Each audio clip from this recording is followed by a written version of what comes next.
모르드게가 이 모든 일을 알고 자기의 옷을 찢고 굵은 베옷을 입고 재를 뒤집어 쓰고 성중에 나가서 대성통곡하며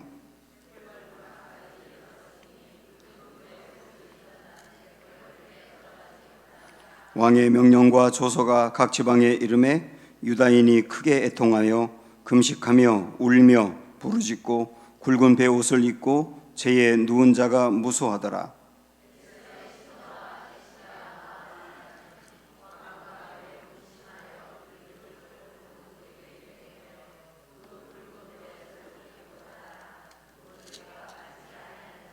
에스더가 왕의 어명으로 자기에게 가까이 있는 내시 하닥을 불러 명령하여 모르드게에게 가서 이것이 무슨 일이며 무엇 때문인가 알아보라 하매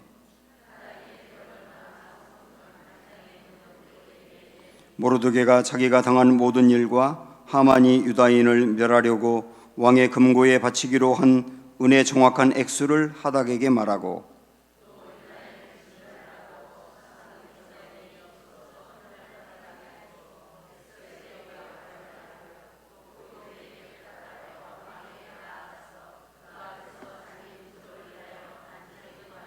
하닥이 돌아와 모르드게의 말을 에스더에게 알리매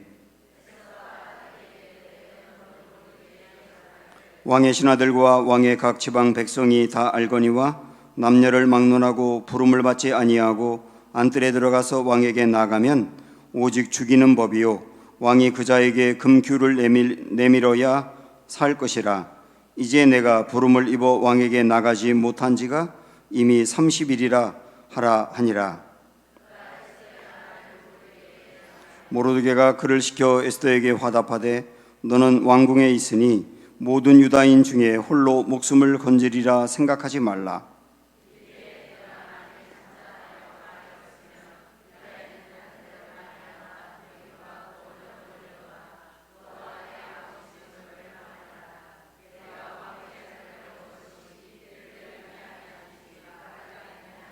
에스더가 모르드게에게 회답하여 이르되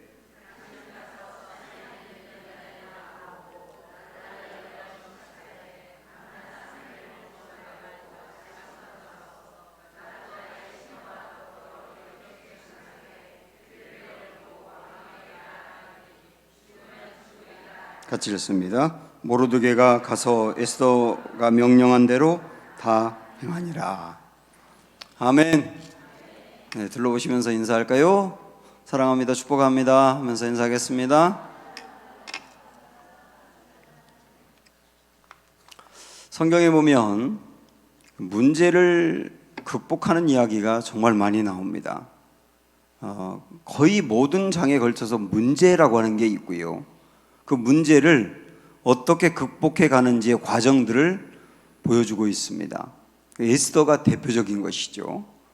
하만이라고 하는 그 아말렉 사람이 유다인들을 진멸하려고 하는 계획을 세웠습니다. 처음에는 이 모르드게가 자기에게 절하지 않으니까 모르드게 한 사람을 이제 멸하려고 했는데 알아보니까 유다인이라 그래요. 근데 아말렉 사람하고 지난주에 말씀드렸지만 유다인들은 완전히 철천지 원수이기 때문에 이번 기회에 그 페르시아 지역 안에 있는 모든 유다인들은 전부 진멸해야 되겠다고 하는 엄청난 계획을 세우고 왕으로부터 그 시행할 수 있다는 도장까지 받았습니다.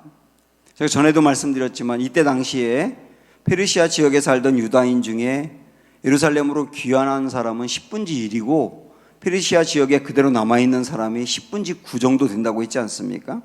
1차 귀환한 사람이 5만 명 정도가 되니까 실질적으로 페르시아 지역에 남아있는 유다인은 거의 50만 명이 됐던 거예요. 그 50만 명을 한꺼번에 죽이기로 결정을 내리고 유다인들의 씨를 말리려고 한 겁니다.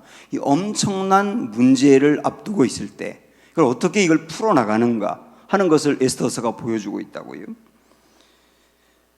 모르드게는 유다인들의 어떤 대표적인 역할을 했던 것 같습니다.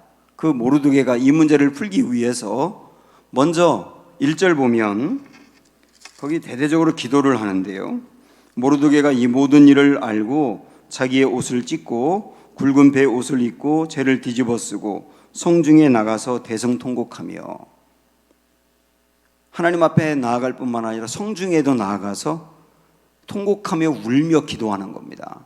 이걸 보고 3절 보면 왕의 명령과 조서가 각 지방에 이름에 유다인이 크게 애통하여 금식하며 울며 부르짖고 굵은 베옷을 입고 재에 누운 자가 무수하더라. 모든 유다인들도 똑같이 금식하면서 슬퍼하고 기도하더라는 겁니다. 슬퍼하기만 하는 게 아니라 금식하며 기도했다. 이런 게 주목할 말씀이죠. 그렇게 기도하고 난 다음에 모르드게가 이제 에스더 왕후에게 사람을 보낸 겁니다. 지금 상황이 이렇게 심각하다. 이렇게 심각하니까 내가 나서서 왕에게 나아가 이 문제를 해결해야 되겠다. 그렇게 이야기하니까 이 말을 듣고 이제 에스더가 겁을 먹어요. 그래서 한번 보세요. 9절 10절 보시면 하닥이 돌아와 모르드게의 말을 에스더에게 알림해 에스더가 하닥에게 이르되 너는 모르드게에게 전하기를. 그 다음 11절 보시면 왕의 신하들과 왕의 각 지방 백성이 다 알거니와 남녀를 막론하고 부름을 받지 아니하고 안뜰에 들어가서 왕에게 나가면 오직 죽이는 법이요 왕이 그자에게 금규를 내밀어야 살 것이니라. 이제 내가 부름을 입어 왕에게 나가지 못한 지가 이미 30일이라 하라 하니라. 에스더가 두렵습니다 지금. 왜냐하면 이 나라는 왕이 누구든 내게 와라 하고 그 사람 호출해야만 갈 수가 있어요. 왕에게. 왕이 부르지도 않았는데 왕에게 찾아가는 사람이 있으면 그 사람은 죽이는 거예요. 이게 그 나라의 정말 말도 안 되는 법이었거든요. 그런데 에스더가 왕인데 왕이 에스더를 부른 지가 한 달이 넘었답니다.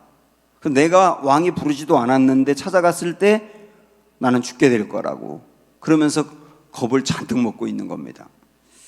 사실 이 에스더가 두려워하는 거, 불안한 것은 당연합니다. 지금 이 상황에서 죽을지도 모르는데 어떻게 불안하지 않을 수가 있겠어요? 불안한 건 당연한 거예요. 우리 신앙인들이 불안하거나 두려워하거나 그러면은 이게 잘못됐다고 생각하는 경향이 있어요. 물론 우리 마음이 불안하지도 않고 어떤 일을 만나도 긴장하지 않고 그리고 항상 평안하다면 오죽 좋겠습니까마는 그러나 세상이 그렇습니까? 병원에서 내 몸을 수술한다.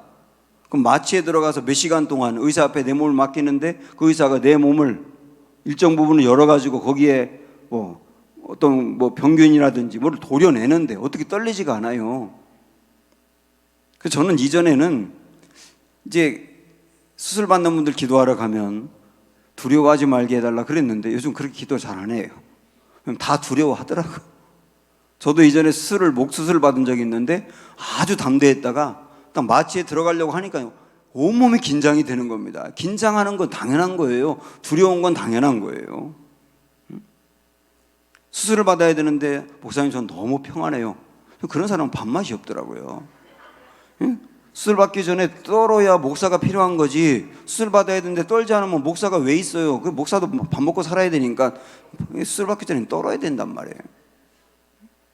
떨려야 되는 순간에는 다 떨리는 겁니다. 불안해야 될 순간에는 다 불안한 거예요. 그게 잘못된 게 아니에요. 다만 불안하고 떨리고 긴장되고 두렵지만 이게 하나님 원하는 길이니까 한 걸음 나도 내딛고 하나님이 기뻐하는 일이니까 한번 해보고 그러는 게 중요한 것이지 아예 불안함과 두려움이 없는 건 아니란 말이죠. 지금 에스더도 두려워하고 있는 겁니다. 왜냐? 잘못하면 죽으니까요. 그래서 못하겠다고 하는 거예요. 이 모르드게가 사촌 오빠 아닙니까? 오빠 나 못하겠어요. 두려워서 못하겠어요. 이렇게 에스더가 이 문제를 풀면 참 좋겠는데 에스더가 두려워서 못하니까 이제 모르드게가 이걸 어떻게 풀어나가는지 보세요. 자, 우리 13절 14절을 보겠는데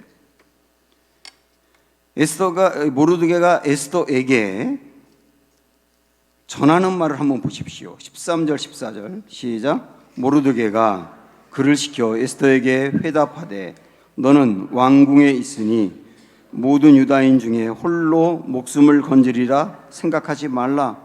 이때에 네가 만일 잠잠하여 말이 없으면 유다인은 다른 데로 말미암아 노임과 구원을 얻으려니와 너와 내 아버지 집은 멸망하리라.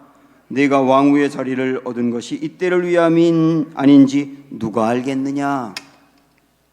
여기서 모르드게의 확신을 보세요. 모르드게의 확신. 지금 왕이 사인을 했고요, 하만이 그 사인한 걸 가지고 유다인들을 모두 죽이면 일이 끝나는 거예요. 이 엄청난 상황인데, 이 상황에서 모르드게가 에스더에게 하는 말이 뭐냐면, 에스더야, 네가 만약에 두렵다고 일하지 않는다 하더라도 하나님이 우리 민족을 건질 거라는 거예요. 우리는 멸망하지 않는 민족이라는 거예요. 우리는 선민이고 하나님이 우리의 아버지가 되시고 우리는 하나님의 자녀라는 거죠. 여기 하나님이라는 표현이 안 나왔어도 그 말 안에 그걸 담고 있는 거 아닙니까? 우린 망하지 않는다. 네가 안 해도 우린 망하지 않아. 다른 방법으로라도 구원받을 거야. 이 확신이에요. 그런데 내가 아무것도 안 하면 너는 멸망을 받을 거야. 굉장히 강력하게 이야기를 한 거예요. 이 확신이 에스더의 마음을 움직입니다. 여러분, 이 확신이 신앙생활하면서 얼마나 중요합니까? 로마서 보면은, 로마서 7장에 보면 바울이 구원을 받은 사람인데도 죄에 또 넘어지는 문제로 괴로워하잖아요. 오라 나는 공고한 사람이로다. 이 사망의 몸에서 누가 나를 건져내랴. 그러면서 굉장히 괴로워합니다. 그게 7장이에요. 근데 8장으로 넘어가면 구원받은 사람이 죄에 넘어질 수는 있지만, 그것 때문에 괴로워해야 되지만, 괴로워해야 맞는 거죠. 그러나 그렇다고 해서 우리가 하나님으로부터 버림받는 게 아니고, 죄에 넘어졌다고 해서 하나님의 사랑에서 우리를 끊을 수 있는 것은 아무도 없다. 누가 하나님의 사랑에서 우리를 끊으리요? 아무도 우리를 끊을 자 없다. 내가 구원을 받았는데 이 구원을 뺏어갈 자 아무도 없다. 설령 내가 죄에 넘어질 수는 있다. 그렇다고 해서 내 구원을 빼앗아갈 자는 아무도 없다 하는 이 엄청난 확신이 8장이에요. 저는 이 두 가지가 다 필요하다고 봐요. 죄를 짓고 나서 괴로워하는 것, 오라 공고한 사람이로다. 이 사망의 몸에서 누가 나를 건져내랴. 이게 없으면 안 되는 거죠. 죄를 짓고 나서도 마음이 평안하고 이러면 이건 잘못된 것이죠. 죄를 짓고 나면 이 고통과 공고한 마음이 있어야 되는 겁니다. 그러나 거기서 끝나는 게 아니고 그 다음 8장으로 넘어가서, 그러나 하나님의 사랑은 끝나지 않고 하나님의 사랑에서 나를 버릴 자가 없고 빼앗아갈 자가 없다. 나는 여전히 그래도 하나님의 사람이다 라고 하니 확신, 그 확신이 넘어졌다가 일어나게 하는 거거든요. 확신이 중요한 거예요. 만약에 말입니다, 한 가정에 경제적인 문제라든지 어떤 큰 그 시련을 당해서 어려움을 겪을 때 가장이 우뚝 서가지고 우리 가정 망하지 않아. 힘들 수는 있어. 그러나 우리 가정 절대 망하지 않아. 하나님이 우리 가정 든든히 붙잡아줘. 끝내 멋지게 위기를 극복할 거야. 그렇게 확신 갖고 든든히 서갈 때 다른 가족들이 힘을 얻는 거지. 어려움을 당했는데 가장부터 흔들려가지고 쫄고 있고, 그래서 가장부터 확신을 다 잃어버리고 이게 뭐냐고, 우리가 하나님 믿을 만큼 믿었는데 이게 뭐냐고 이렇게 나아가면 온 가족이 떨리는 거잖아요. 확신이 이렇게 중요하단 말이에요. 어떤 경우도 흔들리지 않는 확신. 여러분 한번 시편 27편 한번 가보실까요?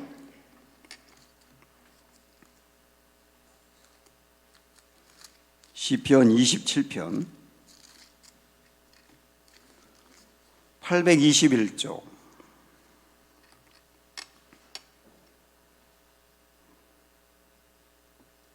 자, 13절, 14절을 먼저 보겠습니다. 맨 끝에. 찾으셨죠? 시작. 내가 산자들의 땅에서 여호와의 선하심을 보게 될 줄을 확실히 믿었도다. 너는 여호와를 기다릴지어다. 강하고 담대하며 여호와를 기다릴지어다. 나는 여호와의 선하심을 보게 될 줄 확실히 믿었노라. 지금 이 시인인 다윗의 확신이 있는데요, 이 확신이 있기 때문에 어떻게 됐느냐면 1절로 가보시면 여호와는 나의 빛이요 나의 구원이시니 내가 누구를 두려워하리요. 여호와는 내 생명의 능력이시니 내가 누구를 무서워하리요. 내가 누구를 두려워하겠는가? 누구를 무서워하겠는가? 이렇게 막 확신 있게 나아갑니다. 그런데 지금 어떤 상황이냐면 2절부터 보시면 악인들이 내 살을 먹으려고 내게로 왔으나 나의 대적들 나의 원수들인 그들은 실족하여 넘어졌도다. 군대가 나를 대적하여 진칠지라도 내 마음이 두렵지 아니하며 이렇게 나가지 않습니까? 군대가 진을 쳐서 다윗을 공격하는 것 같은 이 엄청난 상황인데 이 상황에서도 나는 두려워하지 않는다, 나는 놀라지 않는다라고 말할 수 있는 것은 어디에서 나오느냐면 여호와의 선하심을 난 확신한다. 어떤 경우든 여호와 하나님의 선하심을 난 확신한다 하는 이 확신이 힘들고 어려운 이 상황에서 마치 적들이 포위하고 있는 것만 같은 이 어려운 상황에서도 중심을 잡게 한단 말입니다. 사랑하는 여러분, 이 확신으로 우리도 무장하시기를 축원합니다. 지금 여러분에게 어떤 문제가 있는지 모르겠어요. 그러나 어떤 문제가 있든 상관없이 내 하나님은 선하시다. 내 하나님은 살아계시다. 내 하나님은 도우신다. 내 하나님은 승리자가 되신다. 이 하나님에 대한 확신이 넘치시기를 축원합니다. 내 하나님은 어떤 경우든 우리 민족을 건져내실 것이다. 이 확신이 모르드게 안에 있고 이것 때문에 사는 거예요. 또 하나가 있습니다. 아까 읽었던 말씀입니다. 본문으로 오셔서 14절을 한번 다시 보실까요? 맨 끝에 보면 이런 말씀이 나옵니다. 이것도 유명한 말씀인데 14절 끝에 네가부터 시작. 네가 왕후의 자리를 얻은 것이 이때를 위함이 아닌지 누가 알겠느냐? 에스더에게 그러는 거예요. 에스더야, 너 왕후가 될 건 꿈도 못 꿨던 사람이잖아. 그런데 너 졸지에 왕후가 됐잖아. 근데 하나님이 너를 왕후의 자리에 세운 이유가 바로 이때를 위함인지 누가 아냐? 이런 사명이 있는 거예요. 보통 일반 사람들은 에스더가 왕후가 된 것 자체를 그냥 성공으로 봅니다. 왕후라고 하는 자리가 그냥 성공이라고 봐요. 그런데 모르드게의 이 말은 에스더가 왕후가 된 게 성공이 아니에요. 에스더가 왕후가 된 것은, 그 자리라고 하는 것은 하나님의 사명을 이루기 위한 도구에 불과한 거예요. 하나님의 사명은 민족을 구원해내는데, 민족을 구원해내기 위해서 하나님께서 미리 왕후라고 하는 자리, 도구를 주셨다고 믿고 있는 거예요. 그러니까 그 자리에 있다면 지금 이때를 위하여 하나님이 그걸 보낸 거 아니냐? 그러면 지금 이걸 써야 되지 않겠느냐는 거예요. 미국에서 굉장히 유명했던 오프라 윈프리 쇼 여러분 아시죠? 무려 25년 동안 방송을 하다가 2011년인가 그때 이제 멈추게 됐는데, 그 오프라 윈프리 그 쇼는 미국인들이 2,200만 명이 거의 동시에 그 방송을 봤답니다. 그리고 세계 140개국으로 이 방송이 보내졌대요. 그래서 우리나라도 그걸 볼 수 있었지 않습니까? 그런데 이 오프라 윈프리 이 흑인 여성은 미혼모로부터 태어나게 되고, 태어났을 때부터 아빠가 없었어요. 그리고 어릴 적에 할렘가에서 거칠게 보내고, 그리고 사촌 오빠에게 성폭행도 어릴 적에 10대 때 당하게 됩니다. 굉장히 힘들고 어려운 시간을 보냈는데, 그러나 이 어려운 고난과 그 아픔과 상처를 극복하고 불행했던 이 여인이 미국의 최고의 사람이 될 수 있었던 이유에 대해서 이분이 이렇게 말을 했습니다. 이것이 사명이다라고 하는 책에서 나는 늘 이 네 가지를 생각하며 살았다요. 그랬어요. 이 네 가지가 뭐냐면, 남들보다 더 가진 것이 있다면 그것이 축복이 아니라 사명이다. 두 번째는 남들보다 더 아픈 상처가 있다면 그것이 고통이 아니라 사명이다. 고통을 이렇게 해석을 하는 거예요. 세 번째는 남들보다 더 설레이는 것이 있다면 그것은 망상이 아니라 사명이다.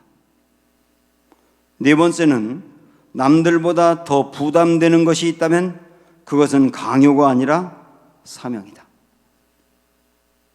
저는 이 네 가지가 참 기가 막힌데요. 그 중에서 특별히 아픈 상처가 있다면 그것을 사명으로 여긴다는 게 놀라운 해석으로 보여집니다. 제가 상담을 공부하면서 굉장히 많은 사람들이 상처를 안고 살고 아픔 가운데, 갈등 가운데, 분노 가운데 가지고 사는데 최고의 아름다운 모습은 승화라 그러더라고요. 승화가 뭐냐면 내게 있는 아픔과 상처를 그거를 내 단점으로 여기고 부끄러움으로 여기고 남에게 숨기고 그것이 드러나면 얼굴이 빨개지고 그러는 게 아니라 내게 있는 그 아픔과 상처를 담대하게 다른 사람에게 이야기할 줄 알고 그거를 숨기지 않으며 이게 뭐 어떤데 라고 말하며 그것을 어떤 사람은요 내 아픔까지도 유머의 도구로 쓸 줄 안다. 그 박명수 씨 얘기를 제가 들었는데 박명수 씨의 별명이 산유국이지 않습니까? 얼굴이 하도 기름이 많이 흘러서 자기가 산유국이라고 한 거예요. 자기가 얼굴이 기름이 많이 흐르는 거를 유머의 도구로 써가지고 인기를 얻는 거예요. 이걸 뭐라고 말하냐면 승화라고 말하거든요. 이 오프라 윈프리도 어릴 적에 그 성폭행 당한 엄청난 그 아픔, 상처 이것을 오히려 승화시켜서 그것으로 그런 아픔을 당하는 사람들을 치유하고 회복시키는 사명의 도구로 삼았다는 거예요. 너 힘들지? 사실 나도 어릴 적에 이런 일을 당했어. 나 정말 힘들었어. 이것 때문에 죽고 싶었고 살면 뭐해 그런 생각도 했는데 그런데 살 길이 있더라. 그럼 나는 이거 극복했어. 그러면서 얘기할 때 아픔을 당한 사람들이 그 이야기를 들으면서 벌떡벌떡 살아나는 거죠. 그건 사명을 감당한 거 아닙니까? 여러분 이 모르드게의 해석을 보세요. 모르드게의 해석. 너 왕후의 자리에 올라가서 성공했다고 생각해? 너 서울대 들어가면 성공한 거야? 너 네가 원하던 취직을 하면 성공한 거야? 그게 성공이야? 너 진급을 하면 성공이야? 어딘가에 올라갔다는 거, 무엇이 되었다는 건 성공이 아니야. 그거는 하나님이 내게 맡겨준 사명을 감당하기 위한 도구에 불과한 거야.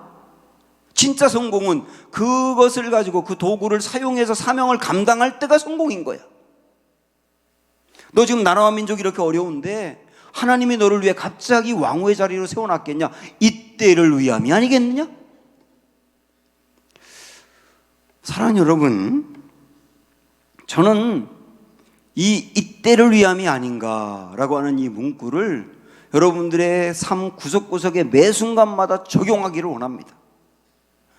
지금 내 앞에 어떤 어려움들이 놓여 있을 때, 야, 주님이 나에게 그때 그 말씀 주신 게 이때를 위함이 아니겠느냐? 하나님이 내게 어떤 물질의 복을 주었을 때 어려움 당하는 사람들을 보면 이들을 도우라고 이때를 위하여 하나님이 복을 준 거겠구나. 하나님이 나에게 기도를 많이 시키는 은사를 주었다고 한다면 야, 이런 분들을 위하여 기도하라고 이때를 위하여 준 것이구나 하고 받아들이는 거예요. 매 순간마다 하나님이 이때를 위하여 나를 세우셨구나. 이때를 위하여 복을 주셨구나. 이때를 위하여 재능을 주셨구나. 이때를 위하여 열정을 주셨구나. 이 해석. 모르드게가 이 두 가지 확신, 우리 안 망해. 네가 가만히 있으면 너만 멸망해. 또 하나 사명, 너 이 자리에 올라간 것은 이때를 위한 거야. 이 확신과 사명, 이 두 가지를 에스더에게 강력하게 이야기한 거예요. 그때 에스더가 깨어난 겁니다. 그래서 그 다음 나오는 말씀을 보면 에스더가 16절에 이러잖아요. 자 보세요. 16절도 에스더의 백미 아닙니까? 자 시작. 당신은 가서 수산에 있는 유다인을 다 모으고 나를 위하여 금식하되 밤낮 3일을 먹지도 말고 마시지도 마소서. 나도 나의 시녀와 더불어 이렇게 금식한 후에 규례를 어기고 왕에게 나아가리니 죽으면 죽으리이다. 이렇게 나아가지 않습니까? 안 죽잖아요. 다음에 보겠지만. 재밌는 게 뭐냐면 지금 이 아수에로라고 하는 왕, 에스더의 남편인 그 왕은 외모를 엄청 밝히는 좀 약간 좀 저질이에요. 이런 거 굉장히 밝히는 왕이거든요. 그러면 30일 동안 왕 앞에 나가지 못했으면 왕 앞에 나아갈 때는 최고로 아름다운 모습으로 나가야 되잖아요. 그렇지 않습니까? 최고로 아름다운 외모를 가지고 나아가야지 왕이 받아줄까 말까 하는 순간인데, 아니 에스더는 3일을 금식한대요. 원래 금식하면 입에서 냄새 납니다. 그리고 3일을 금식했기 때문에 얼굴이 초췌할 수밖에 없어요. 최고로 아름다운 모습으로 나아가야 되는데 얼굴이 거친 모습으로 나아가는 거예요. 그러나 에스더에게는 확신이 있는 거예요. 왕의 마음을 움직이는 분은 하나님이다. 그래서 난 3일 동안 금식하고 기도한 다음에 왕에게 나아가겠다라고 하는 것은 나 이 모든 상황에 전적으로 하나님을 의지한다예요. 전 이 모습을 이렇게 묵상하면서 야, 모르드게라고 하는 사람은 이 중요한 문제 앞에서 두려워하고 떨고 있는 이 에스더에게 결국은 여러 가지 이야기를 했는데 딱 남겨준 건 뭐냐면 하나님을 의지하면 되겠다요. 그걸 남겨줬더라고요. 그러면서 저도 목회하면서 어떤 때는 설교로, 어떤 때는 교육으로, 어떤 때는 개인적인 상담으로 성도님들을 만나게 되는데 그 만나는 성도님들은 굉장히 많은 문제도 있고 갈등도 있고 그리고 혼란도 느끼고 그러는 분들인데 결국 최고의 설교와 최고의 교육과 최고의 상담은 딱 얘기 끝났을 때 하나님 붙들어야지. 그거더라고요. 그분에게 남기는 게 하나님 붙들어야지. 하나님 붙들면 될 거야. 하나님이 일하실 거야. 그거 남기면 성공이겠더라고. 많은 말이 뭐가 필요하겠어요. 그거 남기면 되는 거죠. 결국 모르드게는 에스더에게 한 말을 통해 에스더의 마음에 남은 건 뭐냐면 주님 붙들면 되겠네. 그래서 결론적으로 그거 하는 말이 뭐냐면 죽으면 죽으리다. 죽으면 죽으리다. 나 죽으면 죽는 거지 뭐. 그러면서 하나님께 딱 맡기고 왕에게 담대하게 나아가는 거잖아요. 이때 주님이 일하시더라고요. 이것을 어떻게 본다면 북한 사람들이 북한 김정은 정권이 상당히 잘 쓰는 방법, 이걸 벼랑 끝 전술이라고 할 수가 있겠어요. 벼랑 끝 전술. 벼랑 끝으로 가는 거예요. 나 죽으면 죽으리다. 벼랑 끝으로 나아간다. 벼랑 끝에 섰을 때 하나님이 일하심을 보고 싶다. 그것은 내 몸 모든 것과 내 고민과 내 문제를 하나님께 그냥 던져버리는 거예요. 벼랑 끝에 선다는 것은. 그때 주님이 일하시는 거거든요. 사실 우리의 신앙이, 저는 금요기도에 나오셨기 때문에 여러분에게 솔직히 제 고민을 이야기하면 우리만이 아니고 한국교회 전체적인 신앙이 전반적으로 어떻게 가느냐 하면 너무 위로 중심으로 가고 있어요. 나 위로해 주세요. 힘들어요. 나 위로해 주세요. 나 교회 와서 위로받고 싶어요. 나 세상에 사는 게 하루 이틀 사는 게 보통 어려운 게 아니니까 교회에서 힘을 얻고 싶어요. 위로해 주세요. 굉장히 필요합니다. 저도 그 메시지를 전하고요. 그런데 전반적으로 우리의 신앙이 위로받는 것으로 만족하는 신앙으로 나아간다면 굉장히 문제가 있는데 지금 그렇게 돼가고 있는 게 아닌가. 에스더에게 모르드게가 강하게 도전하면서 네가 움직이지 않으면 하나님이 우리 민족 건지는데 너는 멸망해. 너 이때를 위하여 왕후가 된 거지. 그 자리에 올라가는 거 뭐가 성공이야. 이렇게 말한 게 굉장히 강력한 말인데 그 말이 에스더를 움직였거든요. 근데 이런 메시지로 이렇게 권면했을 때 상처를 받지, 난 위로받고 싶지, 그리고 도전받고 싶지 않아요 라고 하는 게 어쩌면 우리 신앙의 큰 고민이 아닌가 하는 생각이 들어요. 여기 청년들도 여러분 계시지만은 저도 예전에 이제 청년 목회를 했던 사람이고 청년 목회할 때 그때 이제 메시지를 생각을 해보면 청년들이기 때문에 청년들을 깨우치고 일어나서 달려가라, 도전하라, 이런 메시지를 굉장히 많이 했던 기억이 나는데, 그런 메시지를 딱 전하면 청년들이 가슴에 불이 떨어진 것 같았어요. 그런데 제 친구 목사가 그러더라고요. 유 목사같이 요즘 청년들에게 설교하면 청년들 교회 다 떠나. 그게 저한테 너무 서글펐어요. 요즘 청년들은 아프니까 청춘이다 식으로 반창고 붙여줘야 된다는 거예요. 위로해주고 싸매주고, 힘들지, 시험 문제로 힘들지, 결혼 문제로 힘들지, 예, 힘든데 너무 그래서 위로 이렇게 가는 게 우리의 신앙의 성장이 될 것인가라고 하는 고민에 빠져 있다고요. 제가 어떤 때는 지금 내 앞에 있는 문제가 있지만 하나님이 일하시지 않으면 안 되는 문제일 때 벼랑 끝에 서보는 거예요. 벼랑 끝에 서보는 거라고요. 주님, 저 여기 있어요. 더 이상 나아갈 데가 없고요. 제가 할 수 있는 방법이 없고요. 하나님이 일하시지 않으면 여기서 할 수 있는 일이 아무도 없습니다. 저 제 몸을 하나님께 던집니다. 그럴 때 하나님의 에스더가 그럴 때 죽으면 죽으리다라고 나아갈 때 거기서 극적으로 건져서 모든 걸 전화위복으로 만들어주신 것처럼 그 하나님은 지금도 그렇게 일하시지 않겠느냐. 어떤 때는 사역의 벼랑 끝, 어떤 때는 재정의 벼랑 끝, 어떤 때는 도저히 그 사람과 가까이 할 수 없는데 그 사람과 함께하기 위해서 나아가는 인간관계 벼랑 끝, 벼랑 끝으로 나아갔을 때 하나님이 일하시는 것을 보는 신앙, 이게 죽으면 죽으리다가 아니겠느냐.